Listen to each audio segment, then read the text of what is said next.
কোরবানির ঈদের ঠিক 1 সপ্তাহ আগে গরুর হাট থেকে এক বিশাল সাদা গরু আনা হলো শহরের এক বাসায়। তার নাম রাখা হলো বাদশা।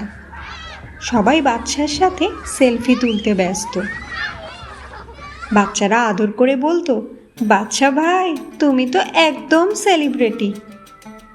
কিন্তু বাচ্চা মনে মনে ভাবে, আর কিছুদিন পরেই তো কোরবানির ঈদ, তাহলে তো আমার কাছে আর সময় বেশি নেই। তখন থেকেই বাদশা শুরু করলো তার গোপন মিশন, পালিয়ে যেতে হবে। প্রথম দিন সে গেট ভেঙে পালিয়ে যাওয়ার চেষ্টা করলো।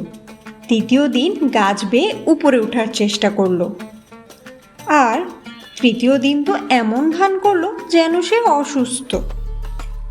কিন্তু এক রাতে বাদশা একটা অদ্ভুত স্বপ্ন দেখল। তার স্বপ্নে এক বুড়ো এসে বলল, আরে বাচ্চা, কোরবানি মানে শুধু জবাই না রে। কোরবানি মানে ত্যাগ, ভালোবাসা, আল্লাহর জন্য উৎসর্গ করা। বাচ্চা জিজ্ঞেস করলো, মানে আমি আসলে ভুল ভাবছিলাম? বুড়ো হাসল, বলল, তুই তো বাচ্চাদের শেখাবি কিভাবে ত্যাগ করতে হয়, এটাই তো তোর আসল সম্মান। ঘুম থেকে উঠে বাচ্চা একদম বদলে গেল।